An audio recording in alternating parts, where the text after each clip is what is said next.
Lecture number 21 اسم کی اعرابی حالتیں۔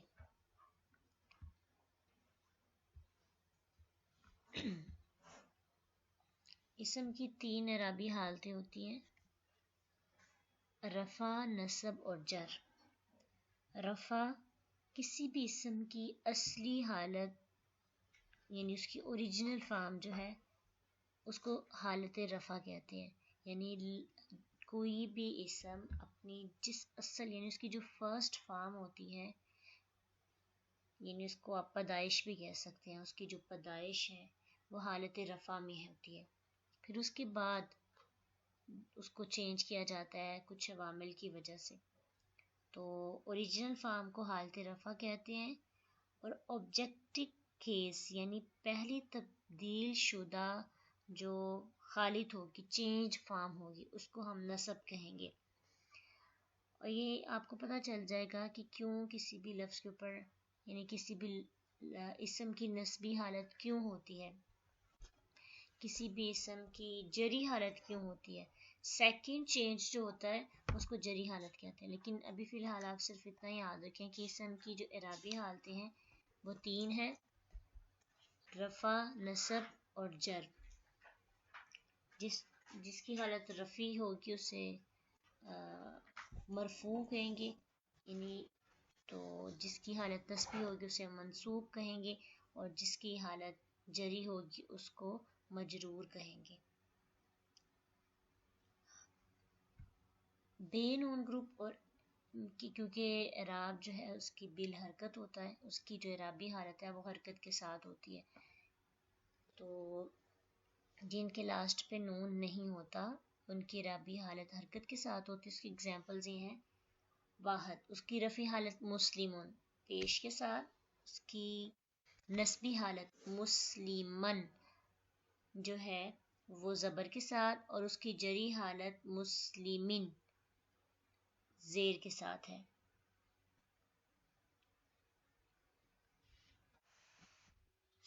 اور پھر اسی طرح جمع مکسر، یہ بھی بے نون گروپ سے ہے، اس میں بھی رفعی حالت جو ہے یہ اس کی پیش کے ساتھ ہے، رسولن، نسبی حالت رسولن زبر کے ساتھ، اور جلی حالت رسولین زیر کے ساتھ ہے۔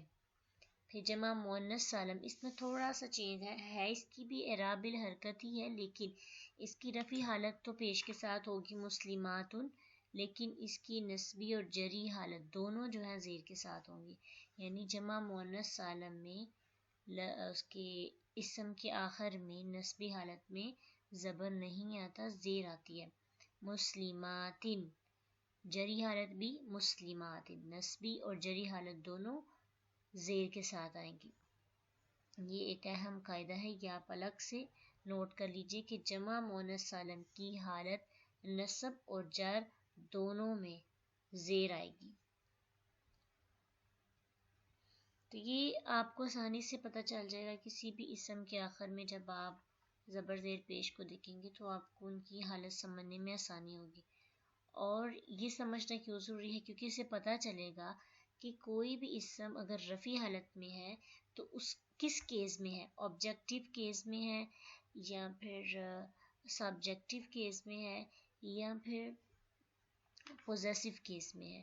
تو جیسے ہم اب کسی بھی آپ انگلش میں جب آپ پڑھتے ہیں تو آپ جب ہی پڑھتے ہیں یا شی پڑھتے ہیں تو آپ کو پتہ ہوتا ہے کہ ہی یا شی آبجیکٹیو کیس ہے، اور یہ کسی جو کام کر رہا ہے اس کے لیے استعمال یعنی فائل کے لیے آیا ہے، لیکن جب انہی کی چینج فارم یعنی آپ ہز، ہم یا ہر استعمال کرتے ہیں تو کیس چینج ہو جاتا ہے اور اس کے میننگز بھی چینج ہو جاتے ہیں۔ جب کیسز چینج ہوں گے، لیکن اردو میں ہم پڑھتے ہیں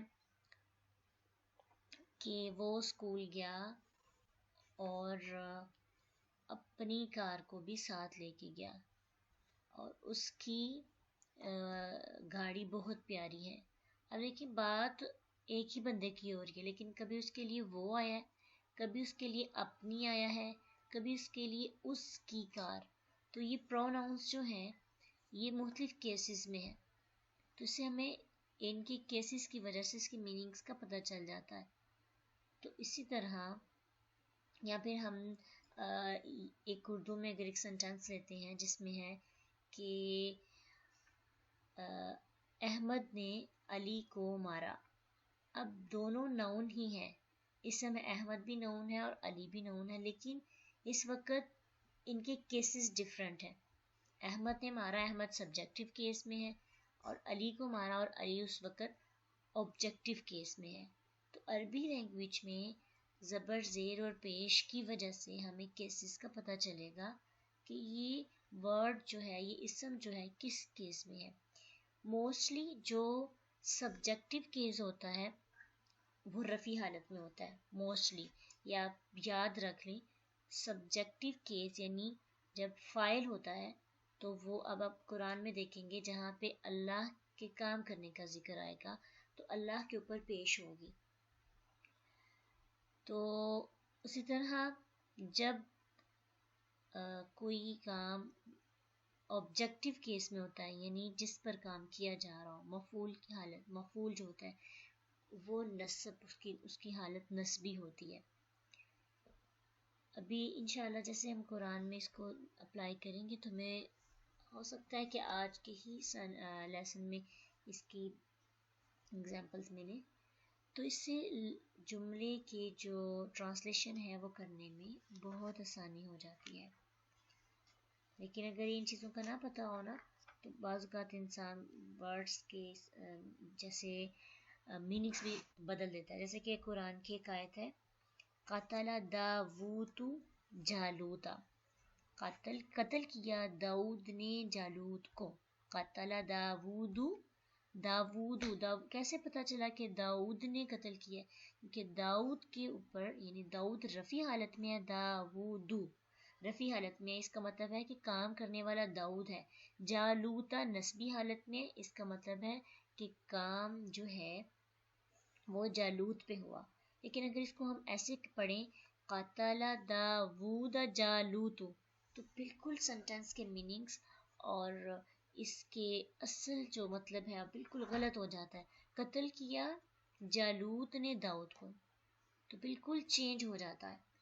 اسی طرح جہاں پہ لفظ اللہ کے اوپر پیش ہے، اگر ہم کیونکہ اللہ اور مخلوق کا رشتہ ہوتا ہے نا جن جملوں میں کہ اللہ یہ کرنے والا ہے مخلوق کو، اللہ تعالیٰ نے مخلوق کو پیدا کیا. تو جیسے خلق الانسان ضعیفا کہ انسان جو ہے ضعیف پیدا کیا گیا ہے. تو یہاں پہ بھی اگر اس کے زبر زیر کی مسٹیک ہو جائے یعنی پیش کی جگہ اگر زبر آ جائے تو فاعل مفعول اور مفعول فاعل بن جاتا ہے، جس سے میننگز بھی بدل جاتے ہیں.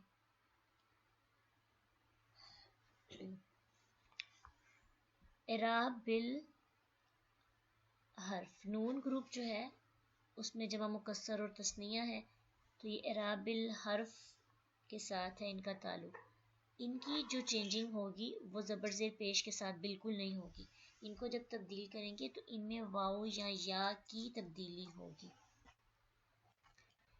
جیسے کہ تثنیہ ہے نا تو اس کی رفع حالت جو ہے مسلمانی ہے، یعنی جب بھی تثنیہ کی جو پیدائشی حالت ہے، اس کی جو پیدائشی فارم ہے وہ ہے مسلمانی. مسلمون سے الف نون لگا کے ہم نے بنایا تثنیہ مسلمانی.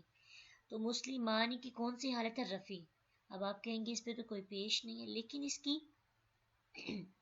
اوریجنل فارم یہی ہے مسلمانی، یہ رفع حالت میں ہے. اب جب اس کو نسبی حالت میں کریں گے تو الف کو یا میں چینج کر دیں گے. بس اس میں اتنا سا کام کرنا ہے، الف کو یا میں تبدیل کرنا ہے. نہ اس کی حرکات چینج ہوں گی، نہ کہ اس کی شروع کی حرکات اور لاسٹ کی حرکات چینج ہوں گی. دیکھیں میم پر بھی زبر ہے اور نسبی حالت میں میم پہ بھی زبر ہے، نون کے نیچے زیر ہے، نسبی حالت میں بھی نون کے نیچے زیر ہے. لیکن کیا چینجنگ گئی؟ اعراب الحرف کی الف کو یا میں بدل دیا.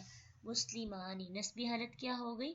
مسلمینی، اور اس کی جری حالت بھی وہی ہوگی مسلمینی.